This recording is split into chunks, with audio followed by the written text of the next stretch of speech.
भगवान की यहाँ पर प्राण प्रतिष्ठा होना है। ऐसे यहाँ के महावीर भगवान कठिनाई से सही मगर निर्विघ्न और सानंद अपनी वेदी पर विराजमान हो गए। हम लोग यहाँ पर गर्भ कल्याण की चर्चा कर रहे हैं।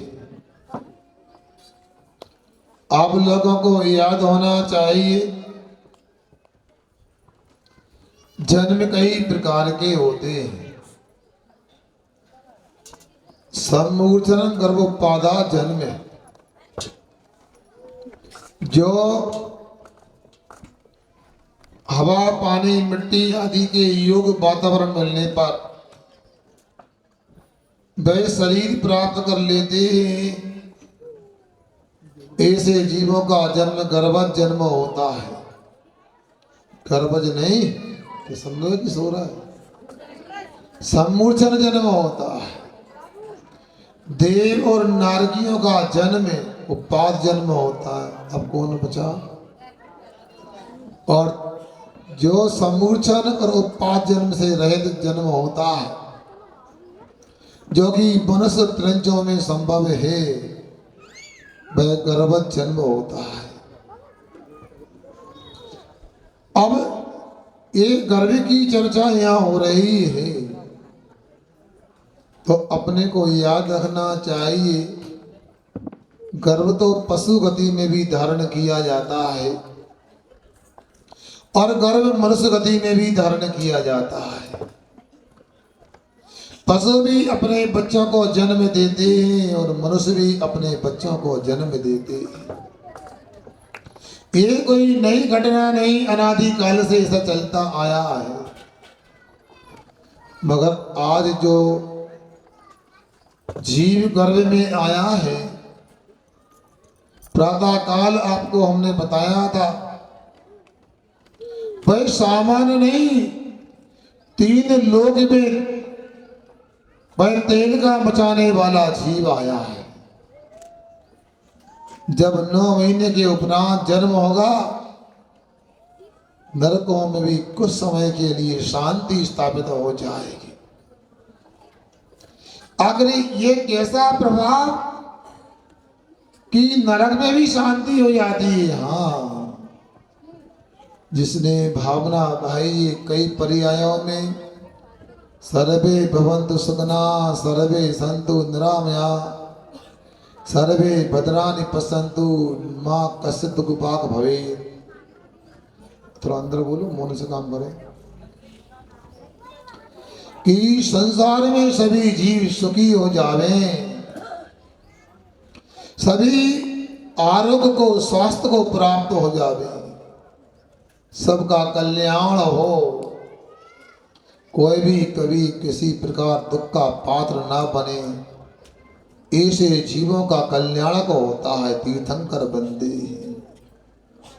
मेरी भावना तो सबको याद होगी। दुखी रहे सब जीव जगत के। गलत हो गया कुछ क्या? हम मेरी भावना की बात माने कि इतने लोग बैठे इनकी बात माने, बताओ तो क्या पढ़ना? सुखी रहे सब जीव जगत के कोई कभी ना। ये पंक्तियां अभी पढ़ी जा रही है कि हमेशा याद रखते हैं? सोच लो, विचार कर लो, आज हमारी कैसी कैसी परिणति हो चुकी है। एक प्रसंग आपके बीच में रख रहा हूं, जिन्होंने सुना है वह ताजा कर लेना, जिन्होंने पहली बार सुना है याद करके जाना। मां बड़े अभाव में रहती थी और अपना इकलौता पुत्र था मां का, और उसने अपने पुत्र को पढ़ाया लिखाया बड़ा किया और अपनी बुद्धि के अनुसार एक कन्या से उसका विवाह कर दिया। विवाह हो गया और विवाह के उपरांत अनेक लोगों ने उसको पुत्र वधु को आशीर्वाद दिया। आप लोग देते हैं आशीर्वाद? आओ कि आशीर्वाद समारोह है, होता है। क्या होता है उसमें?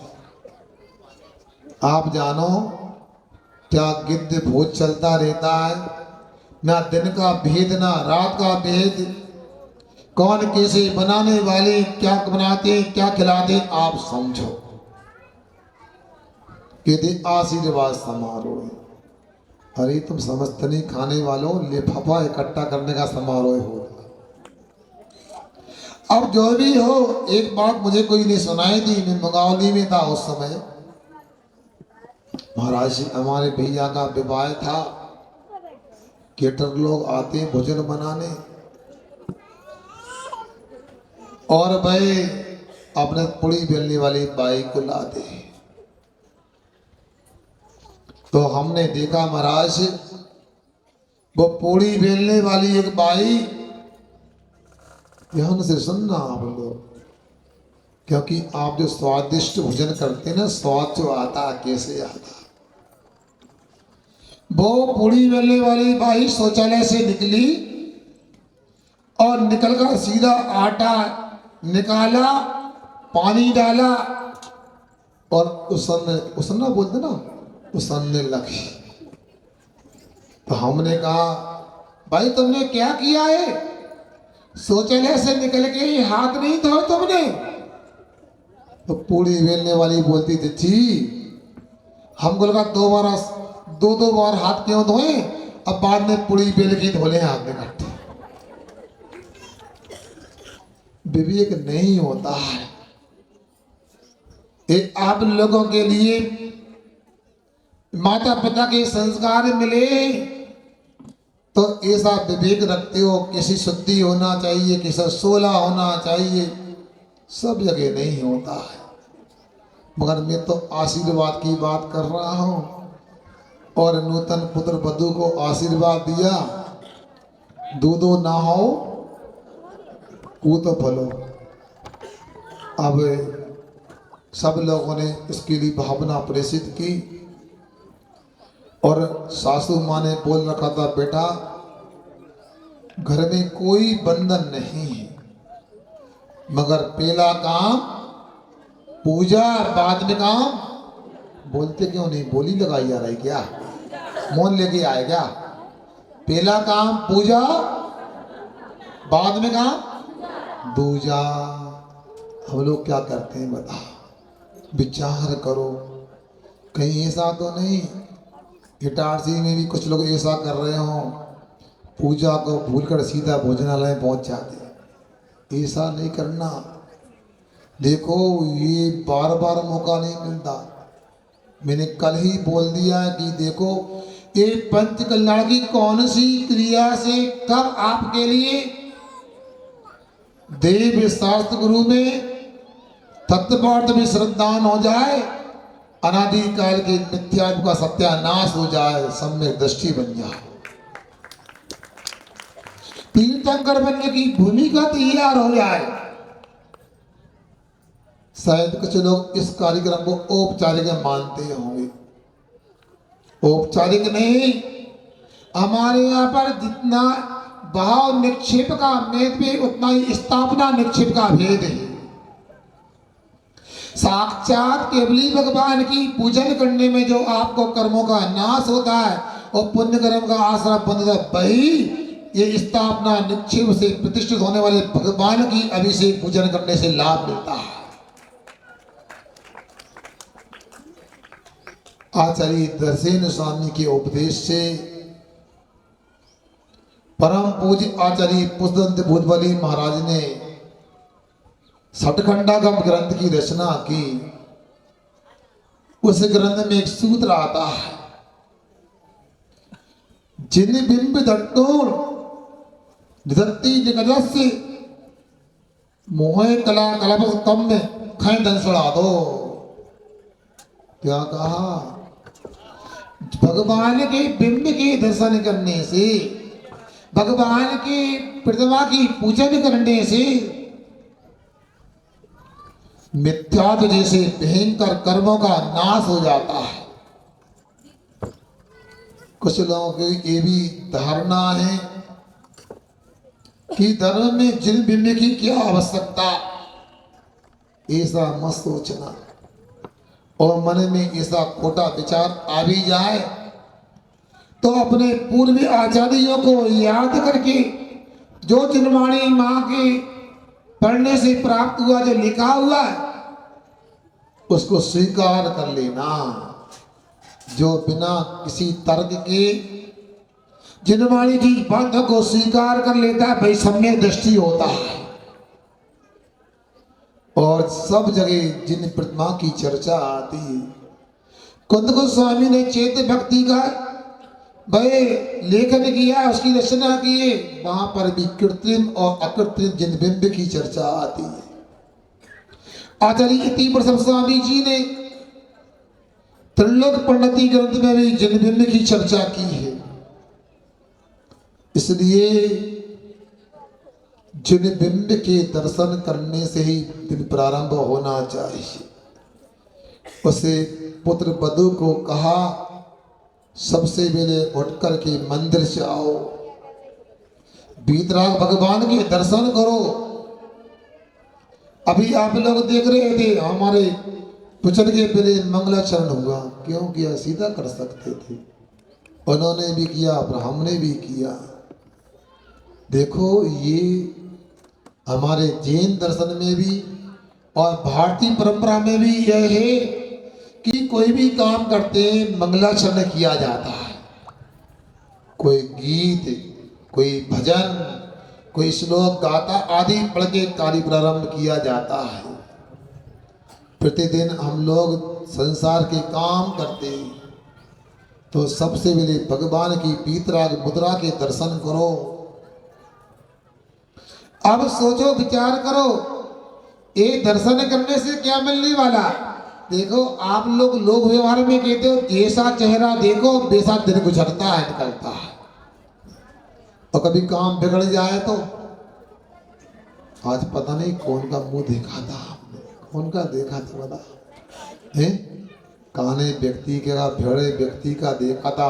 आज तो देखो विघ्न ही विघ्न आ रहा है। जब आप अच्छे व्यक्ति का मुख देखने के लिए आप लालायत रहते हो, पसंद करते हो, तो संसार में मैं समझता हूं वीतरागी भगवान से अच्छा मुख किसी का नहीं हो सकता है। अभी तो यहाँ मंदिर की प्राण प्रतिष्ठा नहीं, पंच कल्याणक नहीं हुआ, अभी गर्भ की बात हो रही है। और यहाँ के अनेक युवकों ने वहां जाकर भगवान को जमीन से वेदी पर विराजमान करने का प्रयास किया। पसीना पसीना हो गए, बोलो उठ नहीं पाए। हमको हमारे कोषाध्यक्ष जी बुलाने आ गए, अरुण गोयल जी, चलो महाराज। हम भी क्या कर सकते बताओ, मगर नहीं, मैं तो 6 महीने से लगभग देख रहा हूँ, जो काम मेरी बस की बात नहीं है, मैं तो यहाँ की पहली लाइन के पारसनाथ को याद कर लेता हूँ, सब हो जाता। बस थोड़ा भगवान को याद किया, एक कायसर किया, हम कहा अब करो कैसे करना है। वो चैन गुप्पी आदि आई, वो भी काम नहीं कर रही थी, मगर लोगों ने अपना योग और उपयोग को लगाया और कुछ मिनटों में ही भगवान नीचे से उठ करके अपनी उत्तम वेदी के कमलासन पर विराजमान हो गए। इतने भयंकर पाषाण के भगवान लग रहा था, ये कैसे क्या होगा? मगर देखो, ये चमत्कार से कम नहीं, अतिशय से कम नहीं। और थोड़ा प्रयास किया तो भगवान, मैं तो समझता हूँ ऐसे चलेगा कमलासन पे फूल की तरह पहुंच गए हो। अभी तो एक विराजमान एक पाषाण की प्रतिमा का रूप है। अब आज से एक एक कल्याण के संस्कार होंगे उन पर। हमारे इंद्र इंद्राणी पात्र महापात्र अनुष्ठान करेंगे, जाप करेंगे, विधान करेंगे। इसके बाद उनमें दीक्षा के संस्कार होंगे, फिर ज्ञान कल्याण के केवल ज्ञान के संस्कार होंगे, सूर्य मंत्र होगा, और जैसे ही मोक्ष कल्याणक संपन्न होगा तो भगवान की मुद्रा देखना। जब से यहाँ पर आया हूँ मेरा तो मन ही बदल गया। बता, सोच रहा था एल के जी कॉलोनी में महावीर चिन्हालय महावीर चैत्यालय के भगवान की पंचकला प्रतिष्ठा करने जा रहा हूँ। यहाँ आके लग रहा है अब मैं कोई सामान्य मंदिर की नहीं, अब तो इटारसी की अतिशय क्षेत्र की प्रतिष्ठा होने जा रही है, ऐसा लग रहा है। और मेरा मन बोल रहा है 7 दिन आप कहीं पर भी रहोगे और रविवार को महावीर भगवान के चरणों में मिलोगे, ऐसा लगता है। जब भी घर में कोई पाहुने आएंगे, अतिथि आएंगे, तो कहाँ चलना है बोलो ना, बोलो। अब एल के जी नहीं, अब तो महावीर नगर चलना है अपने से, बोलो। हाँ, महावीर नगर बोलो। अब तो कोई बात नहीं, हम तो गोटी जी से बोल दें, इसका नाम रख दो महावीर नगर। क्या बात है। सुनो बंधुओं, उस पुत्र बधू को सासू ने कहा आपके लिए पहले मंदिर जाना है, फिर लौटकर जल्दी से शुद्ध छने पानी से स्नान करके अष्टद्रव्य का थाल लेकर के मंदिर जाना है। लोग अभिषेक करेंगे, अभिषेक का भी लाभ लेना है, गंध तक लगाना और पूजन करना है। और रात में तो अपने आप चौके का भाई दरवाजा खुलता ही नहीं, सूर्य देवता की उपस्थिति में ही ताला लग जाता। जैसे आपका चुनाव हुई ना, वो कौन सी मशीन का हाथ, ईवीएम का है, ईवीएम। अच्छा, तो सुनते हैं जब चुनाव हो गया, आपने वोट डाल लिए, तो कई पार्टी के प्रतिनिधियों की उपस्थिति में उसमें सील लगाई, ताला लगाया गया, घोटाला ना हो जाए। वैसे ही जैन परिवारों ने सूर्य देवता की उपस्थिति में चौके में कुंडी लग जाती है, ताला लग जाता है। कब तक? जब तक सूर्य देवता प्रकट नहीं होंगे। भारतीय संस्कृति में सूरज का बड़ा महत्व है। अब कोई कहे आप लोग सूरज को नहीं मानते हो, सुनो, जैनी और सूरज को न माने 3 काल में संभव नहीं। जैन समाज के हर व्यक्ति का जो सही माने में जैन धर्म को समझता है, उसका तो संकल्प होता है जब तक सूर्य देवता के दर्शन नहीं होंगे, सूर्य देवता दिखाई नहीं देंगे, मैं भोजन तो क्या पानी भी मुख में नहीं डालूंगा होता।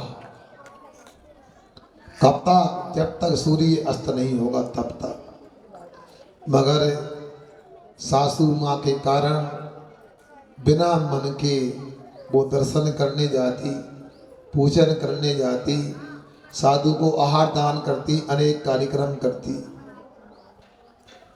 किंतु क्या किया जाए, अब मन जो हो या ना हो, किंतु क्रियाओं का भी महत्व होता है। कई लोग पूछते शाम को आपके सवाल कार्यक्रम में, शंका समाधान में, महाराज जी सामायिक करते, मन नहीं लगता है, तो सामायिक होगी कि नहीं होगी, मानी जाएगी कि नहीं मानी जाएगी, बोलो। मानी जाएगी ना, क्यों मानी जाएगी?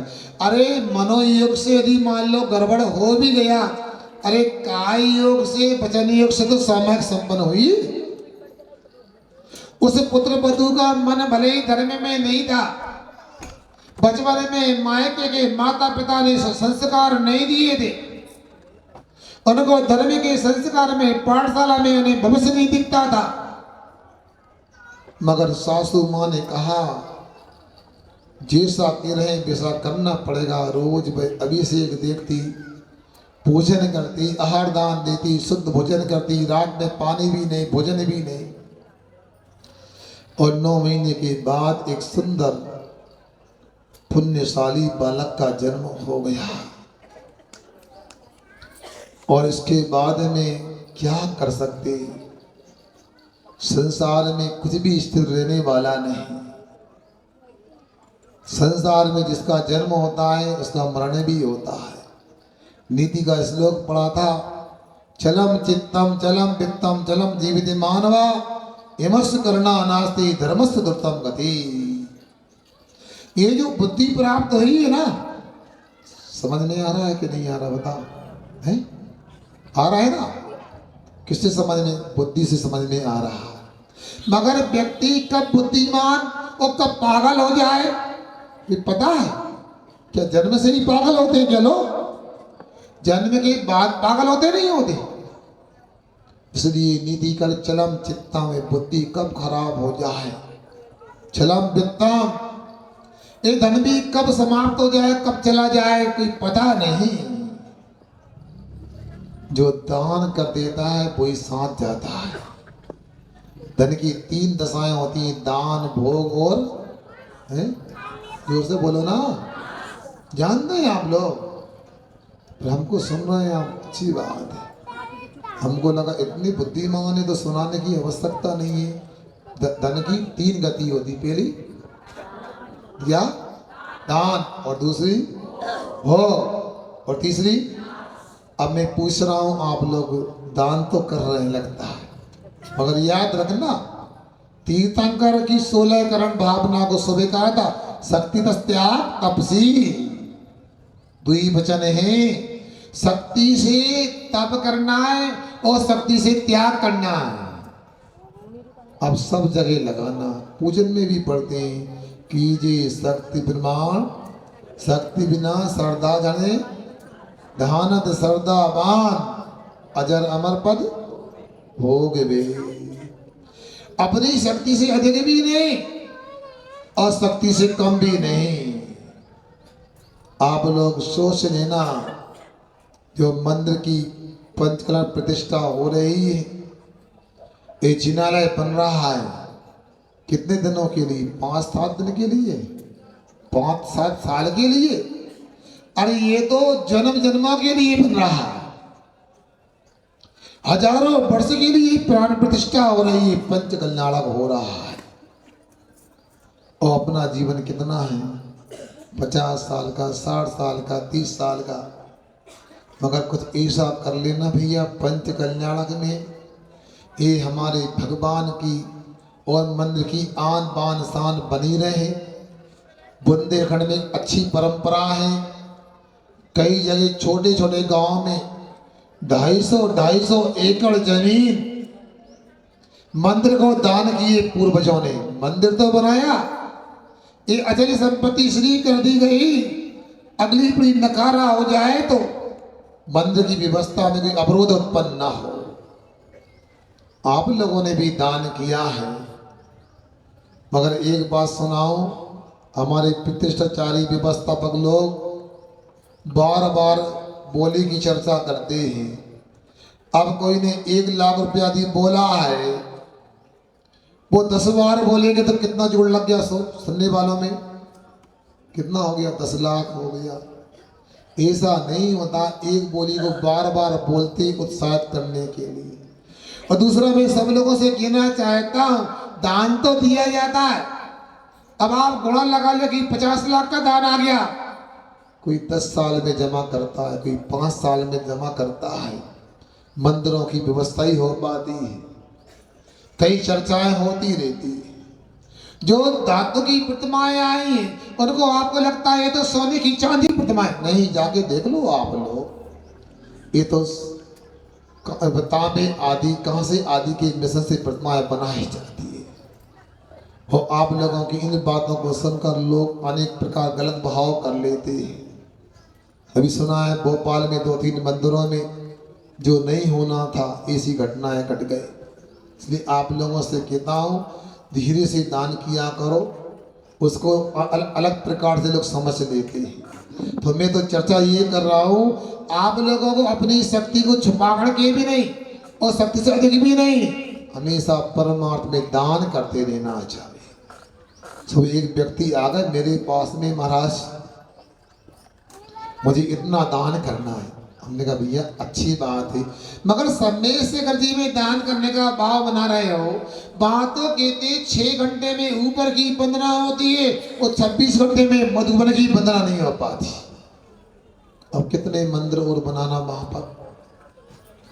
देखो LKG में कार्यक्रम हो रहा है, मैं मिल गया आपके लिए तो अलग बात, दूसरे कोई महाराज होते ना, चलो 1-1 लाख रुपये लाओ, 24 बना त्रिकाल 24।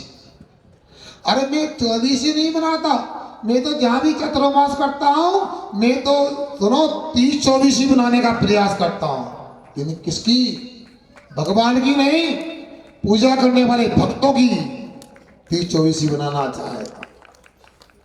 इसलिए यहां कह दिया एक मूल नायक, एक विधि नायक और एक अभिषेक के लिए तीन ही भगवान विराजमान होंगे और उनकी अच्छे से भक्ति से आराधना होगी। एक मंदिर में और प्रतिष्ठा हो रही है क्या? नहीं, एक भगवान 16-17 कर लेना बस। हमने पूरा व्यवस्थित काम किया है।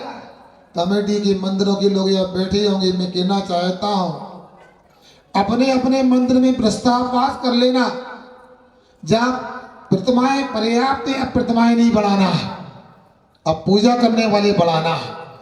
पाठशाला में संख्या बढ़ाना है, चाहे बच्चों की पाठशाला हो जो चातुर्मास में खुली, जो चाहे महिलाओं की पाठशाला हो, चाहे पुरुषों की पाठशाला हो। अब मैं कुछ नहीं समझता हूँ, गर्भ कल्याण की बात कर रहा हूँ, इसलिए ना कोई बात चलेगी ना कोई बहाना चलेगा। पूरी समाज को पाठशाला आना पड़ेगा, पाठशाला आना पड़ेगा। कुछ लोगों ने ताली अच्छे से नहीं बजाएंगे, नहीं जाना पाठशाला। ध्यान रखना, मंदिर बनाए, धर्मशालाएं बनाई, और क्या बनाओगे? अगर संस्कार ना बना पाए तो जंगली हो जाओगे, जंगली हो जाओगे। जंगली नहीं बनना है, अपने को एक सभ्य इंसान बनना है, सभ्य श्रावक बनना है और आत्म कल्याण करने का पुरुषार्थ करना है।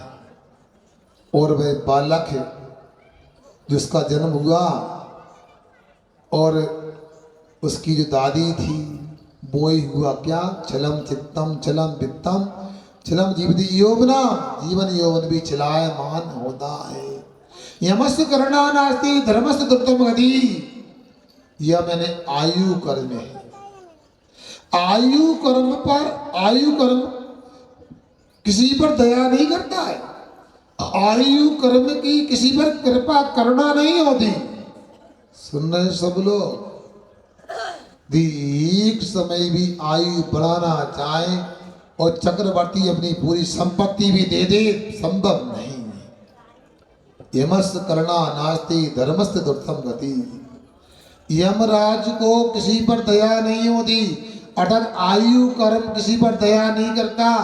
जल्दी धर्म में करना चाहिए, कदम बढ़ा लेना चाहिए। और बंधुओं, एक दिन दादी माँ जो बच्चे की बन चुकी थी, रात में सोई तो उठ नहीं पाई, सो करके रह गई और देहावसान हो गया। कैसा लगा आपको सुन करके? कोई मर जाता तो कैसा लगता है? बोलो ना, दुख होता है। ऊपर से तो रोना गाना हुआ, अंदर से बच्चे की माँ को लगा अच्छा रहा। वो तंग आ चुकी थी, मैं 1-1.25 साल से, ये बुढ़िया चली गई, अब कुछ नहीं, अब तो आजादी मिल गई। सुनो, ये आजादी नहीं स्वतंत्रता है, मर्यादा विहीनता है। याद रखना, पणों के संरक्षण में रहते हैं तो पाप कर्म का उदय होता तब भी समझ जाते हैं। इसलिए जिनके घर में माता पिता हैं, जिनके घर में सास ससुर हैं, वह पुण्यात्मा नहीं, साध से पुण्यात्मा है। अभी केवल ज्ञान कल्याण के दिन आहार देंगे आप लोग। किनको आहार देंगे? मेरे को बोलो ना, किसको आहार देंगे? हाँ, मगर आहार देने वालों याद रखना, अपने घर में अपने माता पिता भूखे रहे, अपने घर में माता पिता दुखी रहे, अपने बड़े बूढ़े भूखे रहे, तो तीर्थंकर को आहार देना भी सार्थक नहीं। तीर्थंकर को आहार देना तब सार्थक है अपने घर के बड़े बूढ़े संतुष्ट रहे, भूखे ना रहे। आवाज आ रही सब लोगों को? अब सुनो, अब क्या करें? 3 दिन निकल गया, तीसरा हो गया, 12 दिन निकल गए, फिर क्या हुआ? क्या होता है 13वें दिन? 13 ही हो गई, रसोई हो गई। अब क्या? दादी सोई और घर में रसोई। अब सुनो, इसके बाद क्या था? गर्भ में दूसरा छिपी आ चुका था। और भाई बच्चे की माँ सोचती है कि देखो पुराने लोगों का काम है, पढ़े लिखे नहीं होते, ऐसा करते रहते हैं, अपन तो मॉडर्न है, एडवांस से। बताओ, हमने तो विद्या स्कूल भी देखा, कॉलेज भी देखा, यूनिवर्सिटी भी देखी है, इतनी डिग्रियां अपने पास में, क्या बूढ़े लोगों की बातों में चलना। जमाना कितना आगे बढ़ चुका है बताओ। हैं लोग चंद्रमा तक पहुंचे जा रहे हैं, बताओ अपन बाजार भी नहीं जा पा रहे हैं। उसे बच्चे की माँ ने देखा कि काम निकालो, बाजार चलते हैं। बाहर के कमरे में देखा जहाँ चप्पल जूते रखे रहते हैं। क्यों? आपके घरों में चप्पल जूते कहाँ, चौके में रहते हैं कि बाहर के कमरे में रहते हैं? बताओ ना, बताओ भैया, आवाज लगा ना, क्यों नहीं लगा रहे? बाहर रहते हैं, मगर हमने तो चप्पल सुना है चौके में भी चप्पल होती है। कोई ने कहा नहीं, चप्पल तो चौके में होती है, झूठ क्यों बोले, 16 की चप्पल होती है। अब मान लो 16 की चप्पल होती है, मान लो, और तुमने अच्छा काम किया, तुम्हारी सासू तुम्हारी माँ थोड़ा चप्पल उठा के सिर में ठोक दे, शाबाश बेटा अच्छा काम किया, बुरा तो नहीं मानोगे? क्या गोयल जी क्या बोल रहे? 16 की है, 8वीं रात पानी से धो के।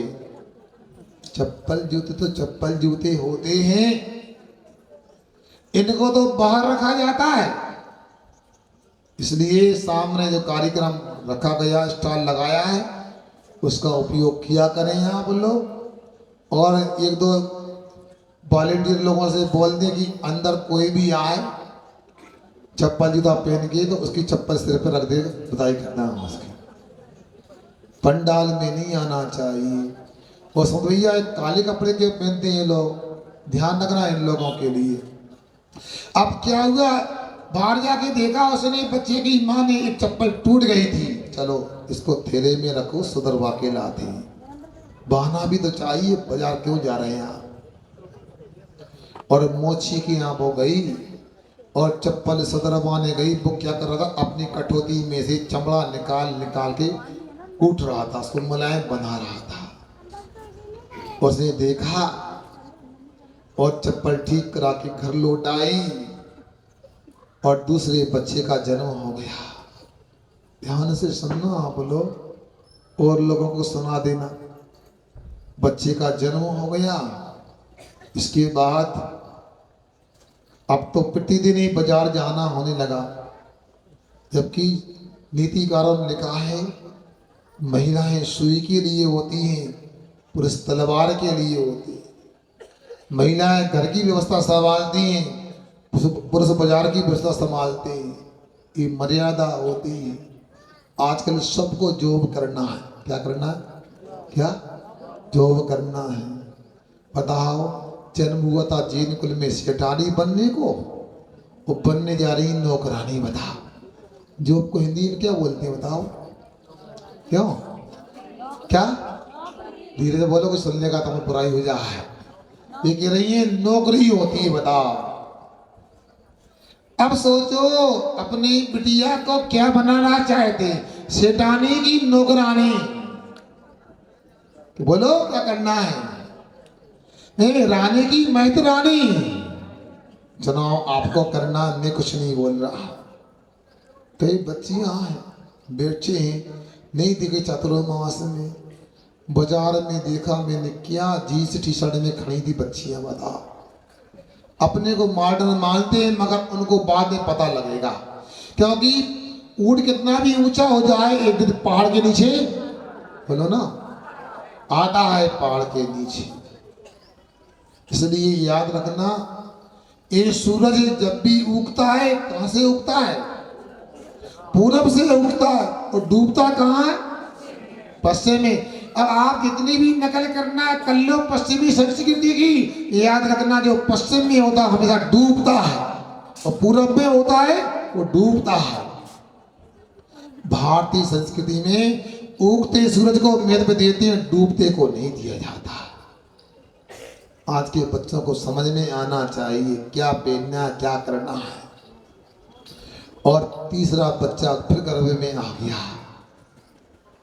सोचती क्या करना है, देखा चौके में छौंक लगाने को तेल समाप्त हो गया है और तेल का डब्बा लेके चली गई। कहाँ मिलता है तेल? और तेली की दुकान पे पहुंच गए, जहाँ का वो क्या बोलते हैं, हाँ कूलर, वो क्या चलता है, कोलू चलता है। और देखा उसने ऊपर से तिलन डालते, मूंगफली डाला जा रहा है, सरसों डाल रहे हैं और एक तरफ खली निकलती जा रही है, एक तरफ तेल निकल रहा है। और तेल लेकर के आ गई।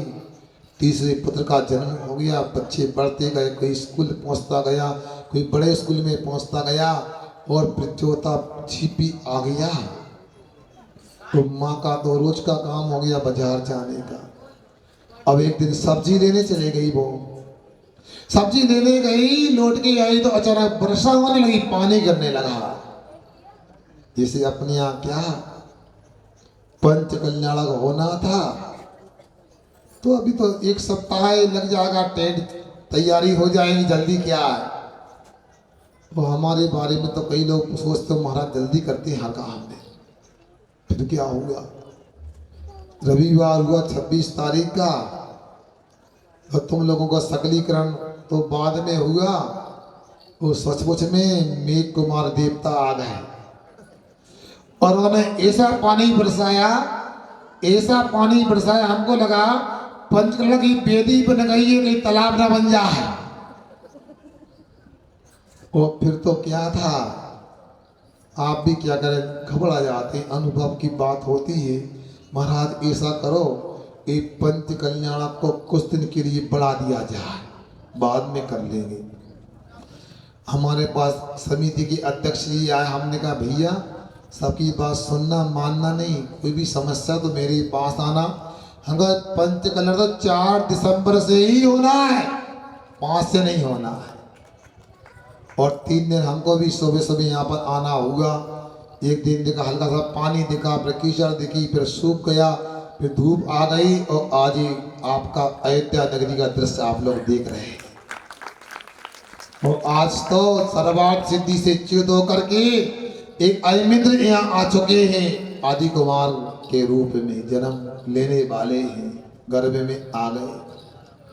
और उस महिला ने सब्जी लेने गई, पानी गिरने लगा तो एक जगह कसाई की दुकान थी और मांस के लोथरे लटक रहे थे। और उसने सोचा कि स्टील के नीचे पानी से बच जाऊं। देखा कुछ लोग क्या होते हैं, मौन रहने में दिक्कत होती, चप चप करते रहते। पूछा ये काय का मांस है, काय का मांस है, बकरे का है, पड़े का, और बातें करते रही। घर आ गई और छोटे बच्चे का भी जन्म हो। कितने बच्चे हो गए हैं? 4। बुंदेलखंडी में बड़ा बड्डा, फिर बीच का मचला, फिर संचला, फिर हल्का। गिनती सीखो तुम लोग। अब सुनो क्या हुआ। अब चारों बच्चों के संस्कार पिताजी भी देखते थे, लोग भी देखते थे कि बड़ा बच्चा बड़ा सज्जन है, बड़ा धर्मात्मा है। और 3 तो बड़े चालाक ओदे भी हैं, पता नहीं क्या करेंगे जी बड़े होकर के। पिताजी भी एक दिन बोल पड़े, हमारा तो एक ही लड़का है। लगता था कि बच्चों की माँ को मजाक कर रहे। 2-4 बार हो गया, 5 बार, 7 बार हो गया, अब तो 8वीं बार बोला तो आग बबूला हो गई। बदनाम करते हो मेरे को, ये 3 बच्चे कौन के? उन्होंने कहा देखो गुस्सा मत हो, मेरी बात का आपको यदि विश्वास नहीं है तो थोड़ी परीक्षा कर लो।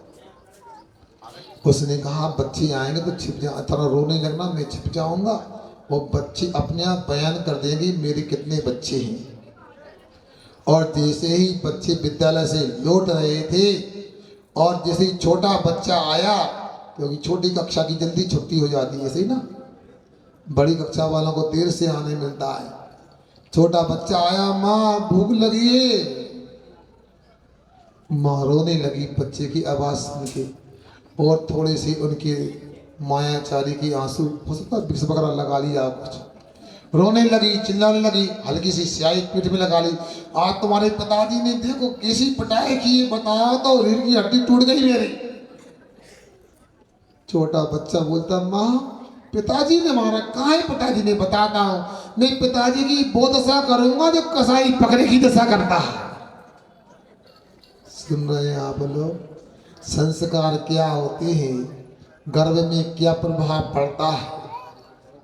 मैंने कुछ दिन पहले कोई पुस्तक में पढ़ा था, उड़ीसा सरकार ने कोई विद्यालय खोलने का प्रोग्राम बनाया है कि वहाँ पर गर्भ में जो गर्भस्थ बच्चे शिशु हैं उनको अध्ययन कराया जाएगा, क्योंकि 9 महीने बेकार क्यों हो जाए। आजकल तो बड़ी दशा खराब है। हमारे आचार्य महाराज कहते जब सद लगा में मल्लप्पा जी हमको स्कूल लेके गए तो शिक्षक जी ने कहा उम्र नहीं, अपने दाएं हाथ से बायां कान पकड़ो, पीछे से ले, ऐसे नहीं। यदि पकड़ने में आ गया तो अब पढ़ने के योग होगा, नहीं घर जाओ थोड़ा खेलो कूदो। आजकल सुनते 18 महीने में बच्चों को नर्सरी में प्ले स्कूल में भेज देते हैं, मुंबई के लोगों का बयान है।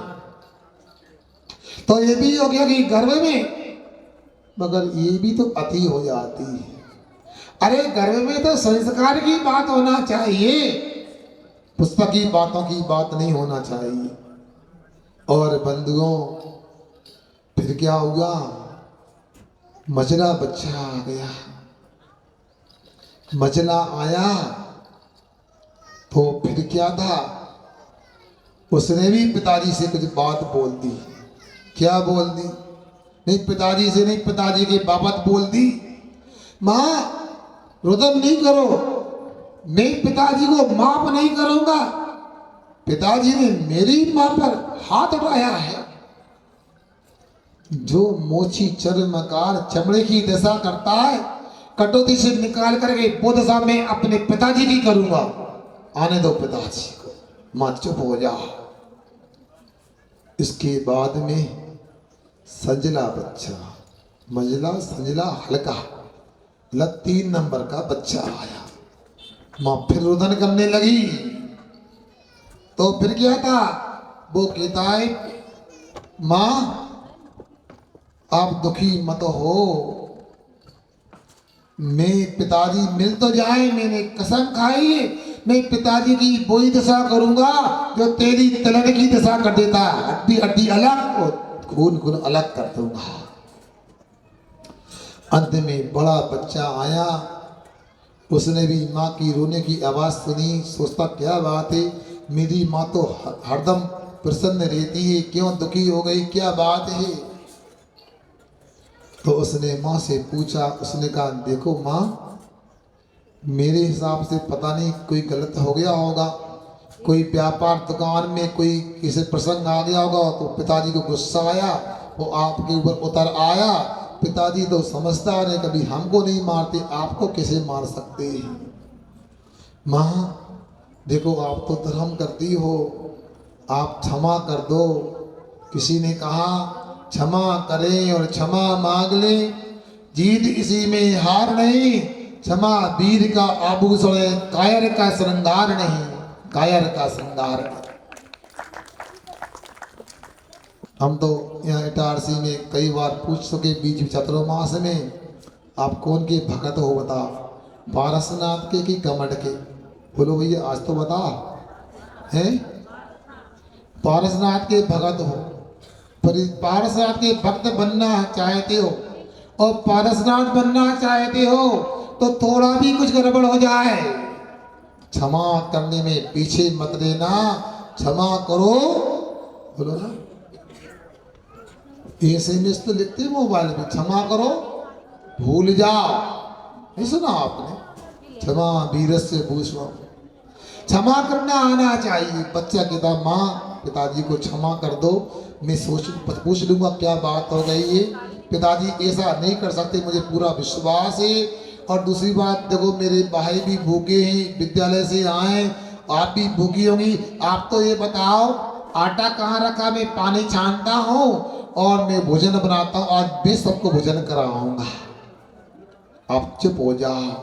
पिताजी निकल के सामने अगर सुन रही हो मैंने कहा था ना, मेरा तो एक ही लड़का है, इसलिए बुजुर्गों के छत्र छाया में रहते हैं तो अपने संस्कार बनते हैं, आने वाली पीढ़ी के संस्कार बनते हैं। आप लोगों को सोचना चाहिए, जो आपके बहू बेटा आपकी बेटी दामाद विदेशों में रहते हैं, जो बड़े बड़े नगरों में जाके नौकरी कर रहे हैं, घर में करोड़ों की संपत्ति है, और सेठ जी खिलाते हैं टारसी में, और चेन्नई बेंगलोर में जाके कौन खिलाते हैं एम्प्लॉइज क्या बोलाते हैं हम, यहाँ तो अंग्रेजी नहीं आती, बता क्या करते हैं, बोलो क्या करते हैं। हाँ, अब नौकरी नहीं करते, जॉब करते हैं, बुद्धू बनाते हैं, बता हैं ये भी नौकर बने गए, बताओ। ये इटारसी में और सब जगह आगे देखता हूँ ऐसी हवेलियां ऐसे मकान कि यदि सही तरीके से वो लोग रहने लगे तो जिला बन जाए एक मकान में, मगर मकान में 50 कमरे हैं, सैकड़ों पलंग, मगर कुंटलों से बर्तन, मगर खाने वाले नहीं, सोने वाले नहीं, रहने वाले नहीं। क्योंकि अब जिन्हीं लोगों में क्या बताऊं, आप लोगों ने सब सोच रखा है। सोच लो, विचार करो क्या है। यदि मान लो आपको ऐसा ही लगता है कि बच्चे हमारे पास नहीं रहेंगे, तो आपको विकल्प ढूंढना था पहले, जब समय था। ये तो गलत हो रहा है। बच्चा 1.5 वर्ष का स्कूल जाता है और 25-30 वर्ष में लौट के आता है, पता लगता जो अनहोने की वह संभावना थी, अंदेशा था, पूरी हो चुकी है। सोचो, विचार करो, समय आपका हो रहा है। मैं लास्ट में इतना बोल रहा हूँ, एक बच्चा था और वो बच्चे को माता पिता ने सोचा इसको अच्छा पढ़ाएंगे, ये बच्ची को संभालो, लोग उधर देख रहे हैं, कौन की बच्ची है, बोली लगाओ नहीं उसकी, क्या करेंगे। अब मैं क्या बोल रहा हूँ, सुनो, अब माँ बीमार हो गई, बहुत बीमार है, पैसे के अभाव में घर परेशान रहा, मर गई। बच्चे के पिताजी ने कसम खा ली, मैं अपने बच्चे को डॉक्टर बनाऊंगा। समझ भैया, क्या बनाऊंगा। अब अगर घर में इतना पैसा नहीं था, अब मेडिकल की पढ़ाई महंगी होती है, और उसने अपने दोस्त की सलाह को नकारते हुए अपने शरीर का एक अंग गुर्दा बेच दिया, जो पैसा आया बच्चे की पढ़ाई में लगा दिया। वो नकारा बच्चा, और उसने अपने मन से शादी कर ली, और माता पिता की आज्ञा के बिना वो लड़की को ले आया। बहू तो नहीं कहूंगा, बहू तो माता पिता लेके आते, लड़की को ले आया। अब लड़की बोलती है, बुढ़ा कब तक घर में रहेगा, धक्का दे भगाओ उसको। हमारे ऐशो आराम में दिक्कत होती है। और लड़की की बातों में आके उसने कह दिया, पिताजी घर से बाहर निकलना, आपको ये नहीं रहना, हमको बाधा होती है। और 3 दिन के बाद तो उसने सामान उठा के सड़क पे फेंक दिया पिताजी का। सोचो, विचार करो। मित्र को पता लगा, पिताजी रोते रोते मित्र के पास गए, तो मित्र ने कहा, तुमसे कहा था बात नहीं मानते हो, मनमानी करते हो, ना मानी बड़ों की सीख, लेख बढ़िया मांगी भी, चलो फिर भी देखता हूँ। कागज कहाँ है, तो गुर्दा बेचा था, किडनी बेची थी। हाँ है, बेटी से निकाल के दो। और दरवाजा खुलवाया, लड़का डॉक्टर था, बोलता, क्यों आप कैसे आए, जबान संभाल के बोल, मैं जबान खींच लूंगा तेरी। मैं तेरे पिताजी का दोस्त हूँ, पिताजी के बराबर हूँ। तेरी मजाल, पिताजी के नकाल से पिताजी को निकाल दिया, और मेडिकल के अस्पताल के कागज उसके मुंह पे मार दिए। पढ़ इसको, क्या लिखा है, तू डॉक्टर है। लिखा था कि 5 वर्ष पहले पढ़ाई के लिए पिताजी ने अपना गुर्दा बेचा था, किडनी बेची थी। और कुसंस्कार, एक नकारा बच्चा अपने भाई जवानी की अंधी दौड़ में एक पराई लड़की, और उसका ना जाति का पता है ना कुल का पता है, उसकी बातों में आके जान देने वाले पिताजी को भी अस्वीकार कर दिया। बंधुओं, इसलिए मैं बोलना चाहता हूँ, आप लोगों के यहाँ बहुत पढ़ाइयाँ होती हैं मगर पाठशाला से क्यों दूर हो रहे हो।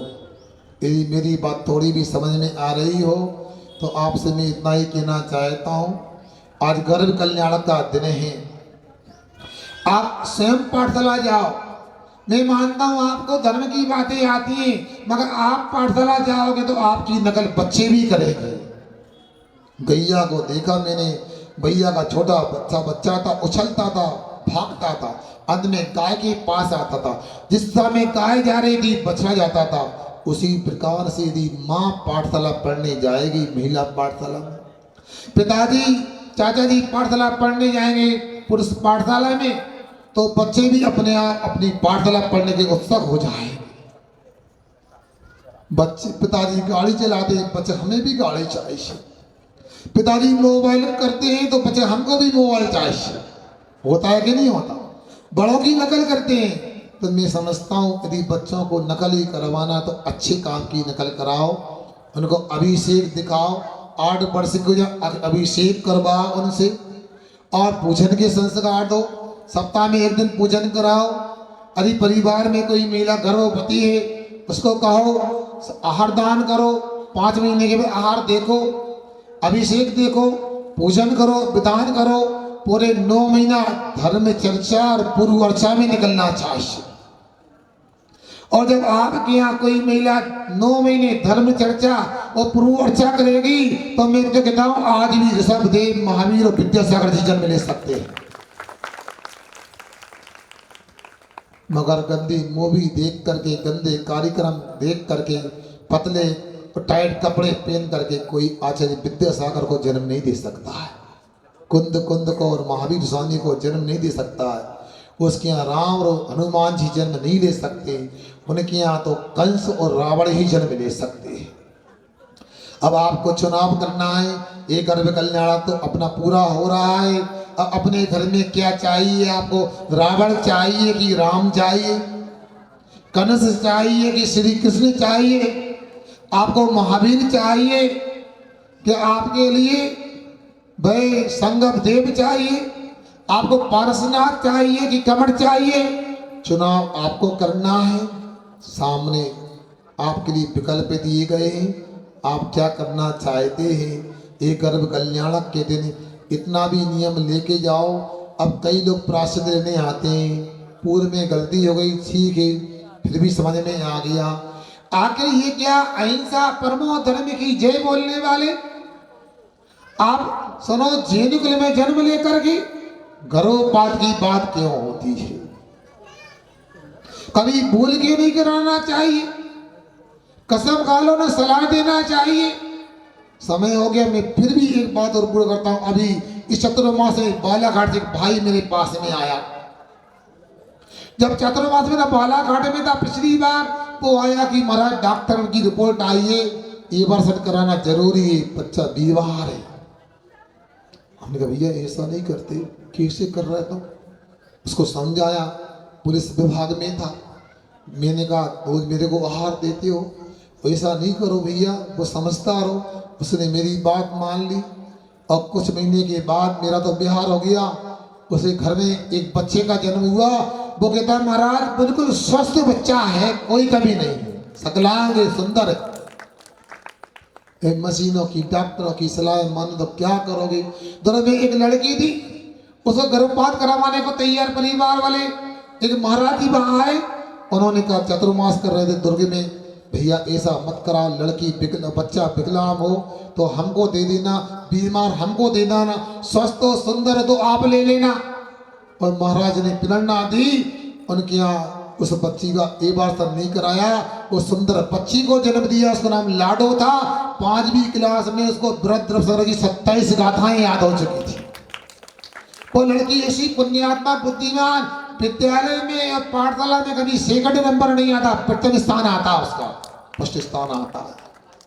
इसलिए आप लोग कसम खा के जाना, हम कभी ना गर्भपात कराएंगे, ना करने की सलाह देंगे। जो भी जीव अपने पुण्य पाप से आया है उसका स्वागत करेंगे। तो आज गर्भ कल्याण मनाना सार्थक है। आपने बड़े धीरज के साथ हमारी बात को सुना। अब इसके बाद आपको सोचना है, रात में जो भी कार्यक्रम भैया जी बताएंगे, आज जो भी माता बहनें आपके यहाँ वो 40 वर्ष से नीचे की हैं, 50 वर्ष से नीचे की हैं, उनके लिए भी कुछ गर्भ कल्याण के माध्यम से संस्कार आदि की बात हो जाए तो रात में भी सुनने का प्रयास करना, क्रिया को देखने का प्रयास करना है। नहीं, उनकी माता बहनें को तो जरूर दिखना चाहिए और बड़ों को दिखाना चाहिए। भगवान से प्रार्थना करता हूँ सबका कल्याण हो, सबका संस्कार अच्छा बने, सभी महावीर और राम बने, अहिंसा परमो धर्म की। परम पूज्याचार्य देवर्षिणी विद्यासागर जी महाराज की जनवाणी तुमने नहीं, पहले बोली कर ले, महाआरती की। आइए, सायंकालीन महाआरती का सौभाग्य कौन भाग्यशाली होंगे जो गर्भ कल्याण की इस पावन बेला में सायंकालीन महाआरती का सौभाग्य प्राप्त करेंगे। 11,511 हाथी आपको दिया जाएगा, बैंड बाजों के साथ में हाथी दिया जाएगा। बिल्कुल, यदि आप चाहें तो अभी से ले जा सकते हैं, शाम को अंतों की व्यवस्था भी आप कर सकते हैं हाथी के लिए। और जैसे ही 6:30 बजेंगे आपको जुलूस प्रारंभ करना है, पूरा हाथी आपको दिया जाएगा। 11,511 कौन महान भाग्यशाली परिवार होगा जो गर्भ कल्याण की इस पावन बेला में आज सायंकालीन महाआरती का सौभाग्य प्राप्त करेगा, राजा महाराजा की वेशभूषा पहन करके। और जुलूस कहां से प्रारंभ होगा? वर्धमान कॉलेज से। वर्धमान कॉलेज से जुलूस प्रारंभ होगा, पांडाल तक आएगा। सभी इंद्र नारियों के साथ में जुलूस के रूप में आपको यहाँ आने का सौभाग्य होगा और इसी मंच पर पूरे परिवार को महाआरती का सौभाग्य होगा। 11,511 इस सभा का सबसे सौभाग्यशाली पात्र, गर्भ कल्याण को सार्थक करने का ये सौभाग्य हमारे बीच में। हाथी एक बहुत अच्छा शुभ चिन्ह माना जाता है। जो अपने जीवन में कभी भी हाथी पर ना बैठा हो, एक बार जरूर बैठना, बहुत बड़ा सौभाग्य होगा उस परिवार का। करा सकते हैं, वो आपकी इच्छा के ऊपर है। 11,511 और कोई भाग्यशाली, और कोई सौभाग्यशाली, बहुत पावन अवसर। एक बार आप यहां पर हाथी के ऊपर बैठने का सौभाग्य प्राप्त करेंगे, आगे चल करके साक्षात सौधर्म इंद्र बन करके आपको ऐरावत के ऊपर बैठने का सौभाग्य मिलेगा। इतना महान पुण्य का अर्जन यहां होने वाला है। सायंकालीन पूजन कहलाती है महाआरती, तो सायंकालीन पूजन के पुण्यार्जन का ये सौभाग्य होगा। 11,511 एक बार, 11,511 दो बार। मनीष भैया पूछ रहे हैं, और आजू बाजू में अरुण जी थोड़ा आजू बाजू में देखो ना, आप देखेंगे तो काम बन जाए, बात से बात बनती है। 11,511 माता बहनों से भी पूछ रहे हैं, भैया रैंप पे जाओ ना, रैंप के ऊपर। मनीष भैया, अरुण भैया रैंप के ऊपर जाओ ना। वकील साहब थोड़ा रैंप के ऊपर आओ ना, हो सकता है कि आपकी नजर कहीं पड़ जाए।